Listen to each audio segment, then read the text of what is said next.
अब ती दिन गए आफ्नै सभासद किन्ने बेच्ने घोटाला गर्ने मान्छे त बेच्दिने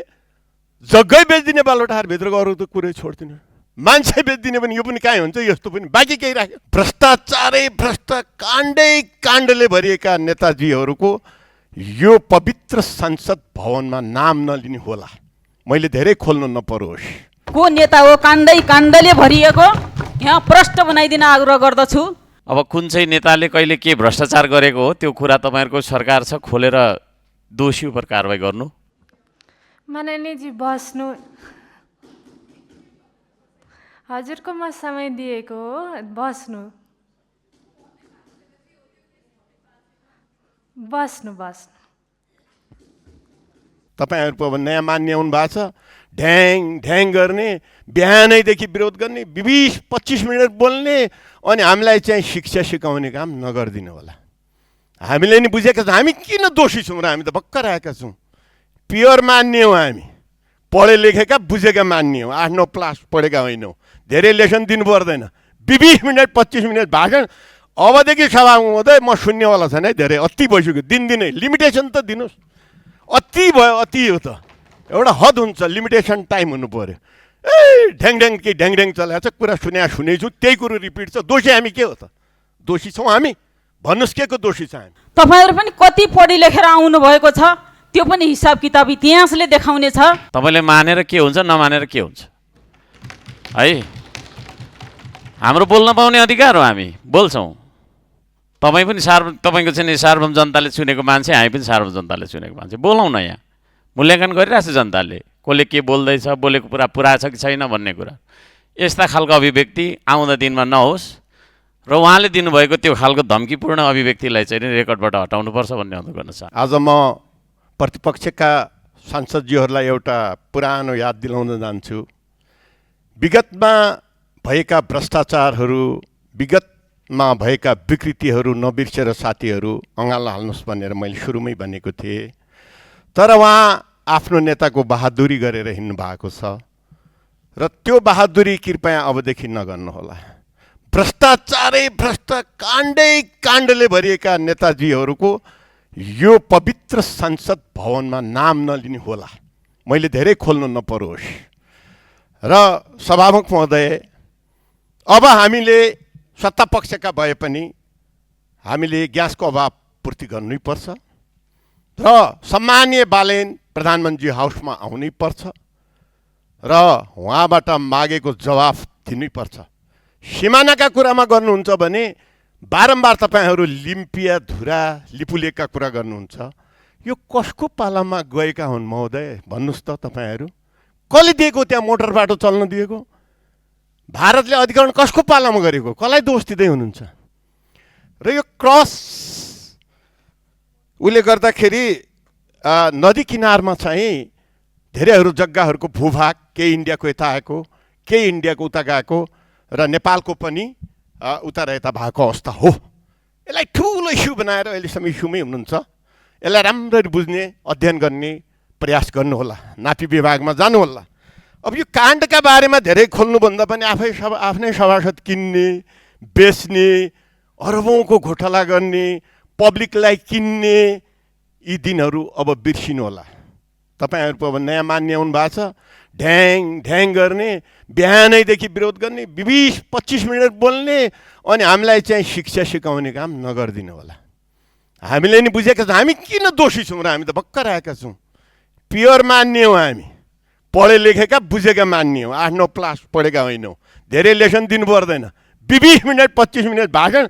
अबदेखि सभा हुँदै म सुन्नेवाला छैन है धेरै अति भइसक्यो दिनदिनै लिमिटेसन त दिनुहोस् अति भयो अति हो त एउटा हद हुन्छ लिमिटेसन टाइम हुनु पर्यो ए ढ्याङ ढ्याङ के ढ्याङ ढ्याङ चलाएको छ कुरा सुनेछु त्यही कुरो रिपिट छ दोषी हामी के हो त दोषी छौँ हामी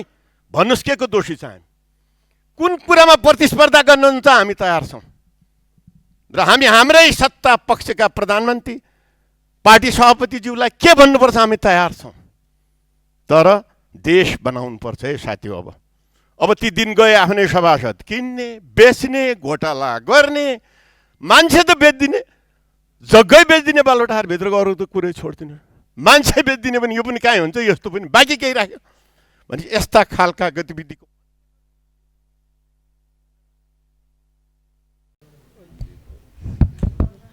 सम्माननीय सभामुख महोदय, मान्यज्यूले भनिराखेको कुरा म सम्माननीय सभामुख मार्फत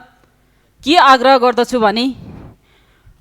को नेता काण्डले भरिएको प्रश्न बनाइदिन हुन आग्रह गर्दछु। यो अपमानजनक शब्द तपाईँले जसरी बोलिराख्नु भएको छ यसमा हाम्रो पनि आपत्ति छ। को नेता हो काण्डले भरिएको, यहाँ प्रश्न बनाइदिन आग्रह गर्दछु। तपाईँहरू पनि कति पढी लेखेर आउनु भएको छ त्यो पनि हिसाब किताब इतिहासले देखाउने छ। इतिहासको अवमूल्यांकन गर्न चाहिँ नगर्न म आग्रह गर्दछु। मान्यज्यूहरू, म सम्माननीय सभामुख मार्फत विनम्रताका साथ अनुरोध गर्दछु कि आफू पनि पछाडि फर्केर हेरौँ। हामी यही भूमिबाट आएका हौँ, हाम्रा दिन यिनै हुन्, हाम्रो समाज त्यही हो, त्यही समाजबाट आएका पात्रहरू हौँ। कसले गरेको हो त्यो चाहिँ प्रश्न बनाउन हुन म विनम्रताका साथ आग्रह गर्दछु। धन्यवाद। माननीयलाई समय दिनु 1 मिनटको म्याक दिनु। सम्माननीय सभामुखज्यू, भर्खरै सत्तापक्षको माननीयज्यूले जे खालको अभिव्यक्ति दिनुभयो त्यो सरासर गलत छ। यो सदन भनेको कसैको पेवा होइन। यहाँ विभिन्न कुराहरू उठ्छन्, आफूले सुन्न चाहेको कुरा मात्रै उठ्छ भन्ने छैन। अब कुन चाहिँ नेताले कहिले के भ्रष्टाचार गरेको हो त्यो कुरा तपाईँहरूको सरकार छ, खोलेर दोषी उप कारवाही गर्नु। र अबदेखि हामी मान्दैनौँ भन्न खोज्नु भएको के हो, मैले त्यो कुरा बुझिनँ।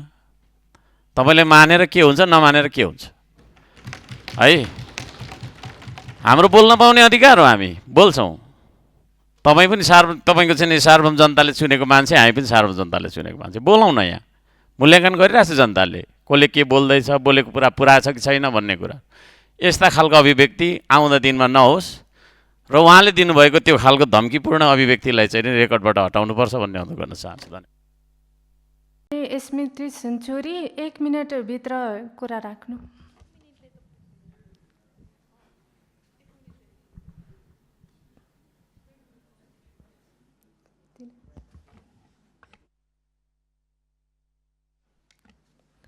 एक मिनटभित्र राख्नु न। सम्माननीय सभामुख महोदय, यो भर्खरै प्राप्त जानकारी अनुसार चाहिँ अति नै संवेदनशील र जटिल घटना भएको भएर म पीडित बालिकाको नाम चाहिँ गोपनीयताको आधारमा उसको नाम गोप्य नै राख्छु र पीडितले जसरी निवेदन हाल्नु भएको छ म त्यही निवेदन चाहिँ यहाँ सरसर्ती पढेर सुनाउने अनुमति मागे। मिति 2083 4 महिना 14 गते निवेदिकाको छोरी वर्ष 17 की छोरीलाई राधिका गोतामे, प्राश्न अधिकारी र डाक्टर नुतुन शर्मा समेत मिली 30,000 अक्षय रुपियाँ 30,000 दिन्छु भनी प्रलोभन देखाई मेन्सुरेसन साइकल ट्र्याक गरी हर्मोनल इन्जेक्सन दिई अल्ट्रासाउन्ड गरी लगभग 10 दिन लगाई बालिकाको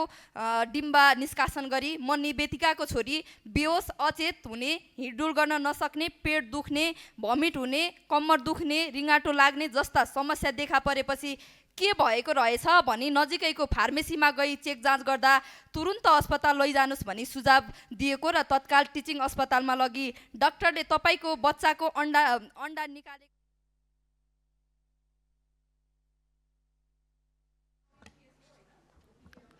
माननीयजी बस्नु। हजुरको म समय दिएको हो, बस्नु।